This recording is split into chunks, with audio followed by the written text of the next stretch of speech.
तो दोस्तों पतंजलि फूड्स के Q4 क्वार्टर के रिजल्ट आ गए हैं। तो पतंजलि फूड्स अपने आप में एक बहुत बड़ा नाम है और इंडियन मार्केट में जितनी भी बड़ी-बड़ी विदेशी एफएमसीजी कंपनीज़ हैं, जिनमें हिंदुस्तान यूनिलीवर हो या नेस्ले हो या कोई दूसरी कंपनी हो, उनको चैलेंज करने के लिए ये क्या है, एक इंडियन कंपनी है जो कि सारे के सारे सेगमेंट में एफएमजीसी के लगभग-लगभग अवेलेबल है। तो हम लोग क्या करते हैं, इनके क्वार्टरली रिजल्ट को देखते हैं और देखेंगे उनमें क्या-क्या चेंजेस आए हुए हैं। शुरुआत करेंगे इनके बेसिक्स के साथ। तो आप देखेंगे कि इनका मार्केट कैप जो है वो करीब-करीब 50,000 करोड़ के आसपास का हमको दिख रहा है। इसका पी जो है वो करीब-करीब 30 के आसपास का है, आरओसी इनका करीब-करीब 15.6 का है और आरओई इनका 12 के आसपास का दिख रहा है। फेस वैल्यू इनकी 2 है और डिविडेंड यील्ड ये जो दे रहे हैं वो दे रहे हैं करीब 0.7% के आसपास का। तो ये कुछ इनके फाइनेंशियल के बेसिक्स हैं जिनके बारे में आपको मोटा-मोटा अंदाजा होना चाहिए, ताकि आप अपना क्राइटेरिया सेट कर सकें कि आप किसी भी स्टॉक में कैसे इन्वेस्ट होंगे। तो अब हम लोग क्या करते हैं, सबसे पहले देखेंगे इनके क्वार्टरली रिजल्ट को और देखेंगे कि क्वार्टरली रिजल्ट में क्या-क्या चेंजेस आए हुए हैं। तो कंपेयर करेंगे 2025 के मार्च क्वार्टर को 2026 के मार्च क्वार्टर के साथ। तो आप देखेंगे कि लास्ट ईयर जहाँ इनकी सेल करीब 9,692 आप बोल सकते हैं 9,700 करोड़ के आसपास की थी, वही सेल इस बार बढ़ के 10,500 करोड़ के आसपास की पहुंच गई है। एक्सपेंसेस 9,176 करोड़ से बढ़ के हो गए हैं लगभग 10,050 करोड़ के आसपास के। और ऑपरेटिंग प्रॉफिट जो निकल के आ रहा है वो लास्ट ईयर 516 करोड़ के कंपैरिजन में इस बार निकल के आ रहा है 435 करोड़ के आसपास का।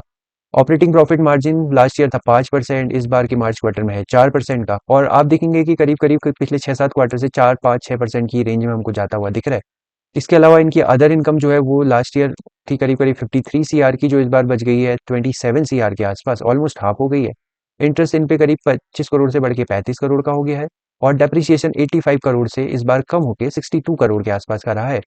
तो इससे इनका जो प्रॉफिट बिफोर टैक्स 458 करोड़ के आसपास का निकल के आ रहा था लास्ट ईयर, वो इस बार के सेम मार्च क्वार्टर में करीब 365 करोड़ के आसपास का पहुंच गया है। तो आप बोल सकते हैं कि इनकी जो प्रॉफिट बिफोर टैक्स उसमें लगभग 80 करोड़ के आसपास का हमको डिक्रीज होता हुआ दिख रहा है। तो इस बार जो इन पे टैक्स है वो लास्ट ईयर 22% के कंपैरिजन में इस बार है -63% के आसपास का। मतलब टैक्स में इनका अच्छा खासा डिक्रीज हमको देखने को मिल रहा है।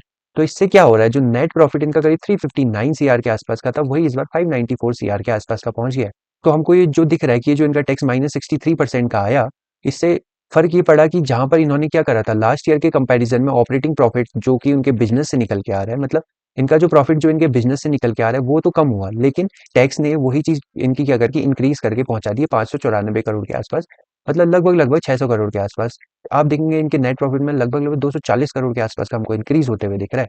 तो ये इनके क्वार्टरली रिजल्ट के बेसिक्स थे, जहाँ पर हमको सेल्स इंक्रीज होते हुए दिख रही है, लेकिन एक्सपेंसेस उससे ज़्यादा इंक्रीज हो गए, जिससे क्या हुआ, इनका जो नेट प्रॉफिट है वो क्या हुआ, लास्ट ईयर के कंपैरिजन में कम हो गया। लेकिन नेट प्रॉफिट क्या हुआ, जो इन पे इस बार नेगेटिव टैक्स लगा उसकी वजह से क्या हुआ, ऑल टाइम हाई पे हमको होता हुआ दिख रहा है। तो हम लोग क्या करेंगे, इनकी वेबसाइट में जाएंगे और वेबसाइट में जाके हम लोग चेक करेंगे कि इनकी प्रोडक्ट लिस्ट में क्या क्या प्रोडक्ट शामिल है। तो आप देखेंगे कि महेंद्र सिंह धोनी इनके एक तरीके से ब्रांड एम्बेसडर हैं। इनके हम लोग बिजनेस पे चले जाते हैं। सबसे पहले फूड सेक्शन में जाके देखेंगे कि ये लोग किस किस टाइप के फूड्स बना रहे हैं। तो फूड्स में आप देखेंगे इनके पास वैरायटी ऑफ फूड्स हैं, जिसमें घी है, बेवरेजेस है, राइस है, हर्बल प्रोडक्ट हैं, ड्राई फ्रूट्स हैं, हनी है, स्टेपल्स हैं और रोस्टेड डाइट्स और नमकीन्स हैं। इस टाइप की इन्होंने यहाँ पर चीज़ें बनाई हुई हैं। इसके अलावा आप देखेंगे बिस्किट्स भी बना रहे हैं। इसके अलावा न्यूट्रीला है। इसके अलावा न्यूट्रास्यूटिकल्स में भी हैं, ईडेबल ऑयल्स में है, ऑयल पाम का जो प्लांटेशन भी ये लोग कर रहे हैं, पर्सनल केयर और होम केयर में है और विंड पावर जनरेशन में भी इन्होंने अपने आप को शामिल कर लिया है।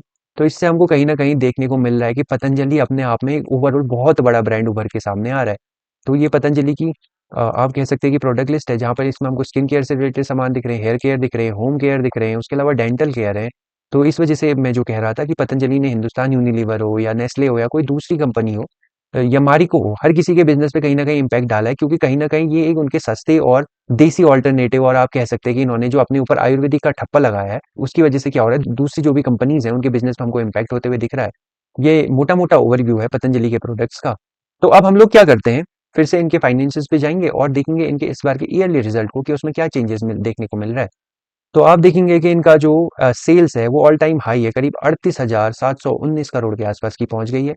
सेम टाइम पे एक्सपेंसेस 32,000 करोड़ से 36,000 करोड़ पहुंचे और ऑपरेटिंग प्रॉफिट 19,000 से घट के हो गया 18,024 करोड़ के आसपास। तो ऑपरेटिंग प्रॉफिट इनका करीब करीब अभी हमको दिख रहा है वो 5% के आसपास का दिख रहा है। अदर इनकम 144 करोड़ की हमको दिख रही है और इंटरेस्ट जो इस पे दिख रहा है हमको करीब करीब 119 करोड़ के आसपास का दिख रहा है। डेप्रिसिएशन सबसे ज्यादा है 272 करोड़ का। तो प्रॉफिट बिफोर टैक्स इस वजह से इस बार क्या है, 1,577 करोड़ के आसपास का ही हमको निकल के आता हुआ दिख रहा है। इस बार अभी इनका टैक्स का क्लियर मेंशन है नहीं, तो इस वजह से क्या हो रहा है कि जो इनका net profit last year 1301 crore का था, वो इस बार 1650 करोड़ के आसपास का हमको पहुंचता हुआ दिख रहा है। तो इसका मतलब है कि कहीं ना कहीं जो टैक्स है इस बार वो इन पे डाउन साइड पे ही हमको दिख रहा है। जिससे इनके प्रॉफिट सुधरते हुए दिख रहे हैं।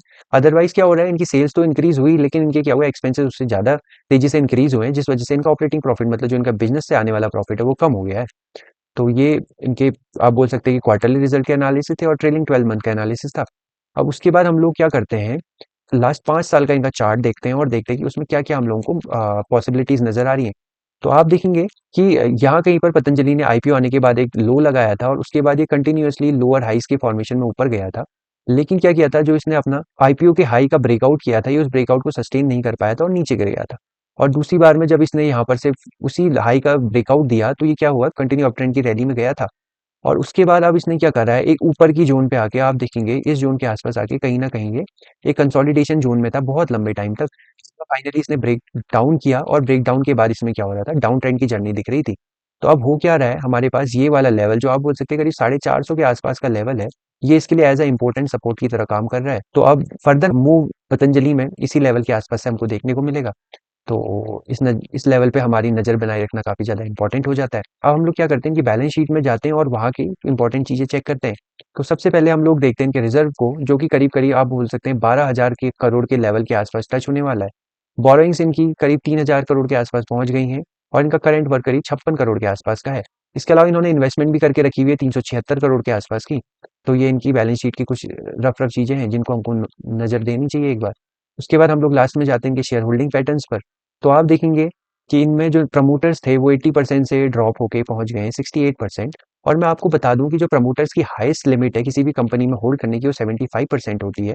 तो 80% से तो उनको डिक्रीज होना ही था, लेकिन जो 73% से ये डिक्रीज आया, ये एक्चुअल डिक्रीज है कंपनी का। कि इस ड्यूरेशन में आप बोल सकते हैं करीब 75 टू 68, ये करीब 6-7% का इनमें ड्रॉप देखने को मिल रहा है। एफ आप देखेंगे तो करीब करीब जितना भी ड्रॉप आया वो सारा का सारा एफ ने एब्जॉर्ब कर लिया था 2023 में।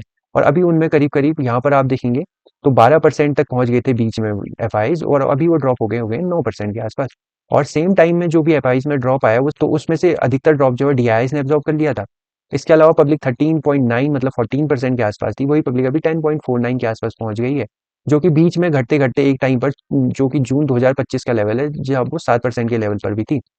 और इसमें हमको एक चीज और नोटिस करने वाली है कि जो number of share holder 3 lakh के आसपास थे, वही नंबर ऑफ शेयर होल्डर्स अभी घट के 2,14,000 के आसपास आ गए। तो इसका ये मतलब है कि शेयर होल्डर्स में भी हमको क्या हुआ है, एक ड्रॉप देखने को मिल रहा है। लेकिन वही चीज़ कि इसकी जो पब्लिक है उसमें काफ़ी फ्लक्चुएशंस था, तो उसी के अकॉर्डिंग शेयर होल्डिंग भी कम ज़्यादा होते जा रही थी। तो ये हमारा पतंजलि फूड्स का एनालिसिस है जिसमें हमको क्या हो रहा है, प्राइस एक रेंज में कंसोलिडेट होता हुआ दिख रहा था और उसके बाद उसने ब्रेकडाउन दे दिया।